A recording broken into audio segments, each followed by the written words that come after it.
Olá a todos! Neste vídeo eu vou estar decodificando a série Avatar, a Lenda de Aang. E para quem não conhece, essa é uma série da Nickelodeon, uma série infantil transmitida durante o ano de 2005 até 2008. E essa série ficou muito famosa pela sua história, né? O desenvolvimento dela, os personagens, a ambientação, né? Mas poucas pessoas sabem o que tem por trás dessa história.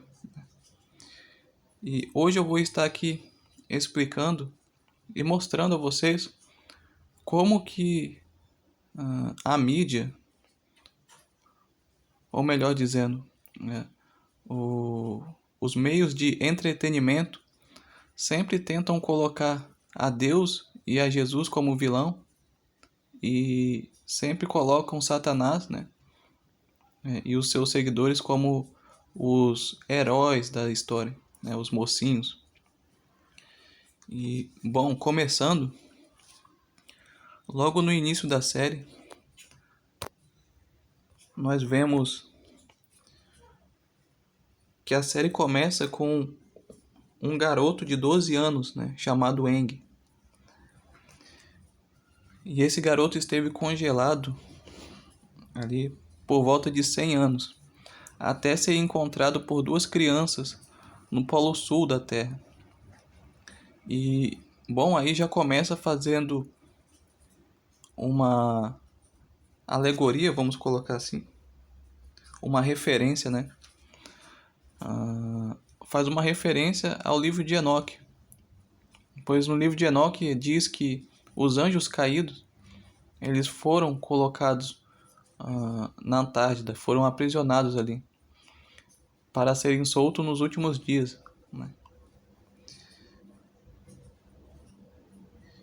E, bom, mais tarde, depois esse rapaz, né, de 12 anos, revela que ele é a reencarnação de heróis do passado.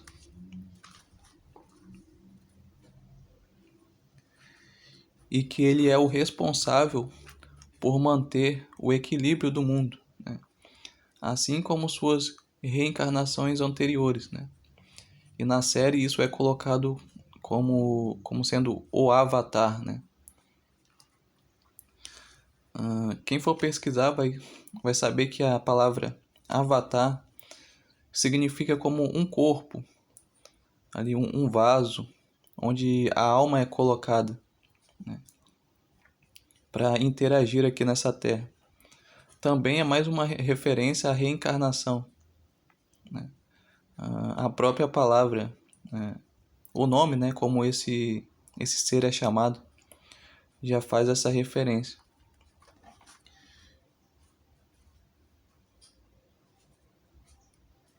E, bom, uma outra coisa é que o anticristo, né, ele é a reencarnação de Caim. Nós vemos que,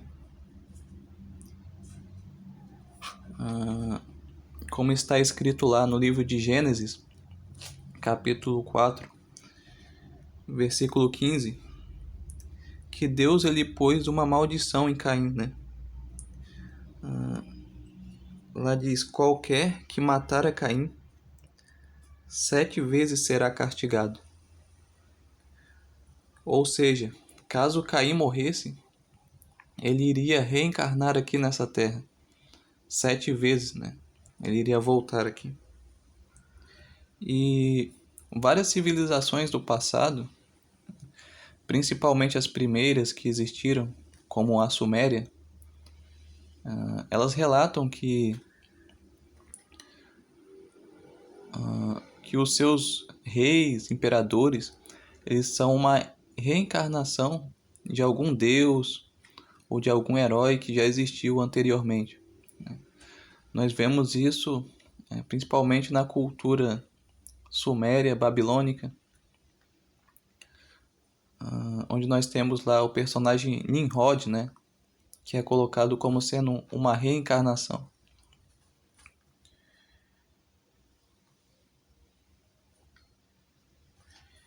E, bom, continuando, lá em Apocalipse, diz que, fala um pouco sobre o anticristo, né? Lá diz, são também 7 reis, 5 já caíram, um ainda existe, e o outro ainda não surgiu, mas quando surgir, deverá permanecer durante pouco tempo, né? Analisando esse versículo, nós podemos observar que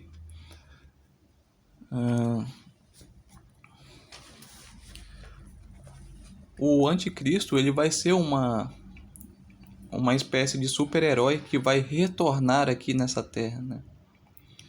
E eu acredito que depois que Caim ele morreu ali na época de Adão e Eva, né? Ele reencarnou primeiramente em Nimrod, né? Que foi o construtor da Torre de Babel. Depois ele veio lá no faraó, né? Faraó do Êxodo. Depois reencarnou no rei Nabucodonosor e foi vindo até o último, que foi Nero, né? Aí teve Alexandre o Grande também e por fim Nero, que pôs fogo em Roma. Nós percebemos que todos esses líderes, eles sempre têm uma mesma característica, né? Eles são muito parecidos com o primeiro, que é Caim, que ele tinha uma forte aversão, né, a Deus e, e ali a linhagem, né, de Adão.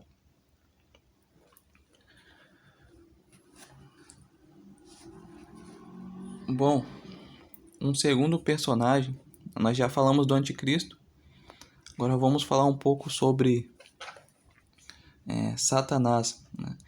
Essa série tenta colocar Satanás como sendo o mocinho, né? Nós vimos que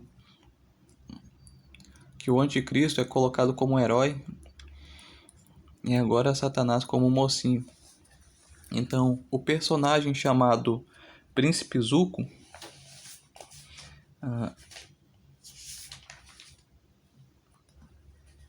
ele seria uma outra alegoria, né, de Satanás.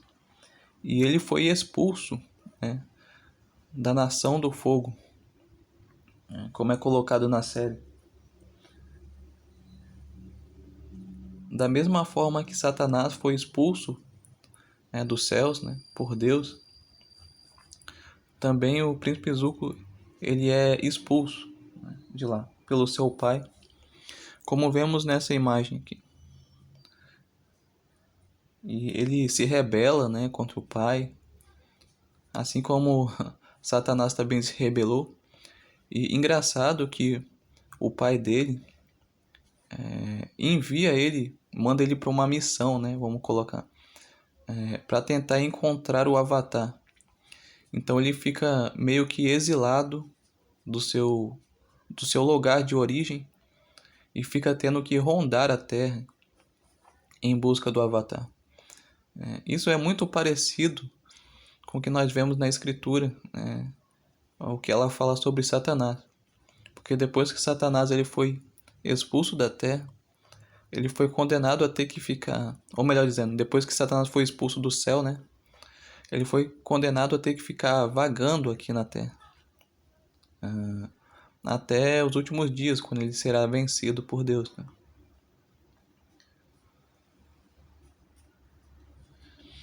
E tanto Satanás quanto o príncipe Zuko, eles são conhecidos como sendo príncipes, né?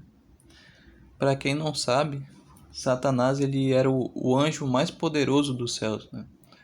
O mais honrado, o que Deus mais tinha orgulho, né? Vamos colocar dele, até ele ser expulso de lá, né?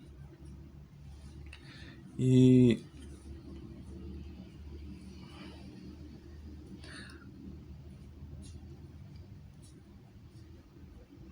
no filme Thor, nós vemos um outro ponto, né? Que quando Thor ele foi expulso do céu, da mitologia nórdica, né, chamado de Asgard, ele foi ferido, né, ele teve o seu olho arrancado. E tem uma escritura que fala sobre isso. Lá em Zacarias, capítulo 11, versículo 17, diz, né, ai do pastor inútil, que abandona o rebanho, a espada cairá sobre o seu braço e sobre o seu olho direito, e o seu braço completamente se secará, e o seu olho direito completamente se escurecerá. Né? Então, nós vemos que isso pode estar se referindo a Satanás. Né?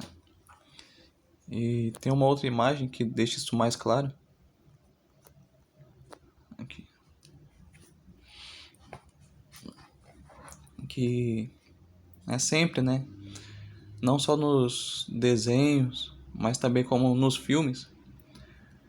Eles tentam colocar sempre Satanás como sendo uma espécie de herói, como um ser que foi punido injustamente. Né? E ali nós também vemos que ele tem essa marca no olho direito. No caso de Thor, o olho dele foi totalmente arrancado. E nós vemos que no caso do príncipe Zuko, que também foi expulso, né? Ele teve essa marca no seu olho. Eu acho que essa imagem está invertida, né? Mas também ele foi marcado na sua face ali. E bom, a perseguição do príncipe Zuko ao Avatar Aang, que nós vemos na primeira temporada da série, ela representa a busca de Satanás pelo anticristo, né? Sabendo que Satanás ele teve um filho aqui na Terra, que foi Caim, por meio de Eva, ele colocou a sua descendência aqui. E bom, Caim ele foi reencarnando, né? Até a época do Messias, onde por meio do sacrifício, né, do Messias na cruz, essa questão, esse poder, né, que a descendência da serpente, a descendência maligna tinha, ela foi cessada.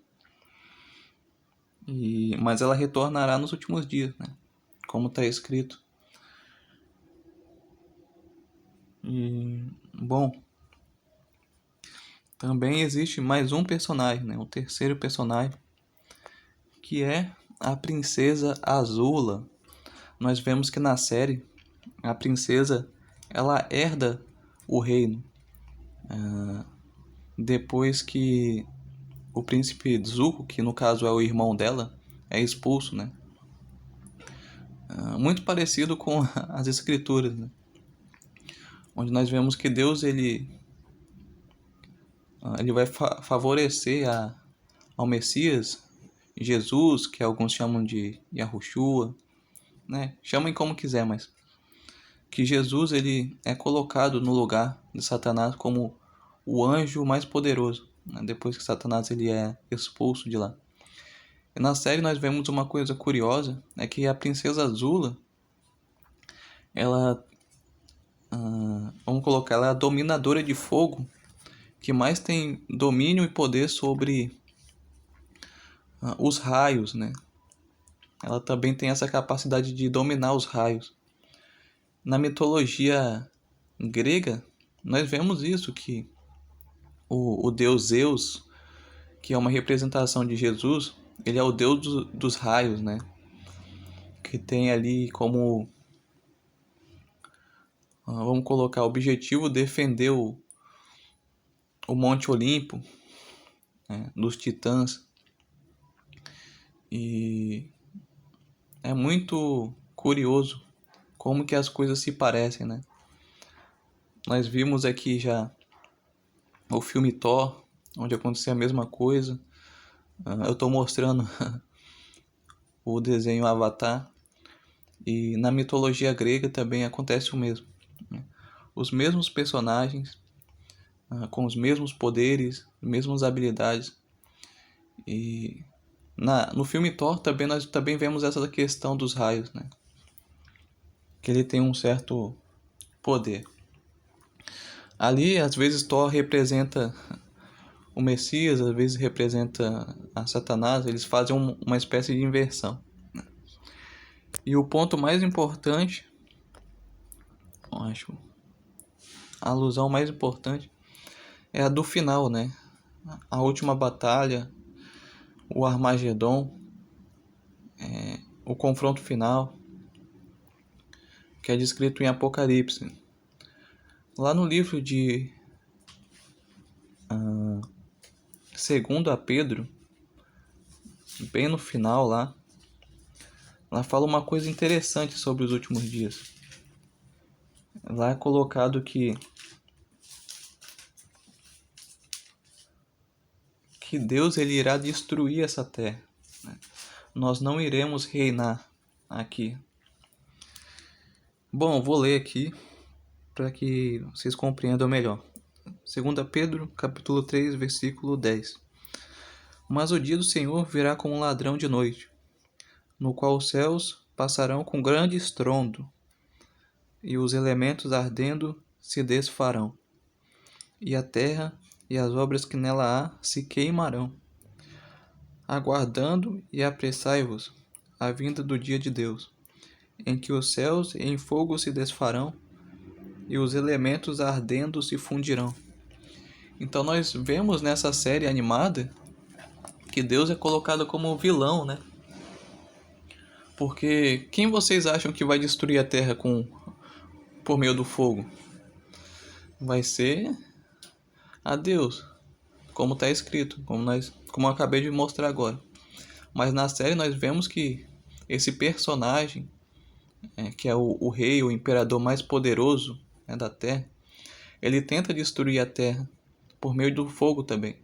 Só que ele é colocado o tempo todo como sendo o vilão. E ali o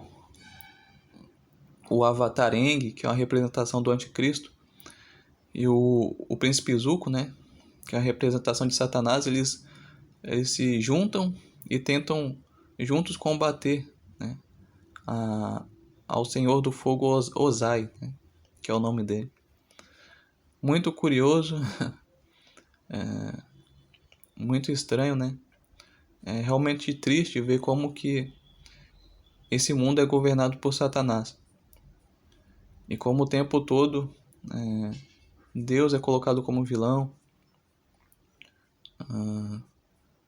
Jesus é colocado como vilão, como nós vimos, né? A princesa azul é uma representação do Messias. E ali os personagens principais, os protagonistas, tentam sempre combater, né?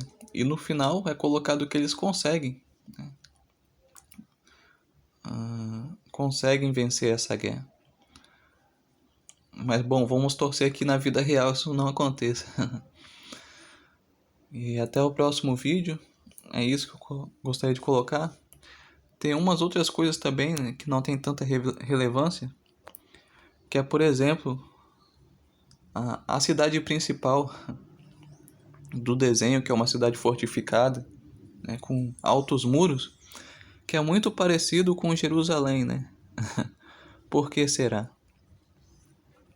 Que é mostrado também que no final da série ela é atacada, né?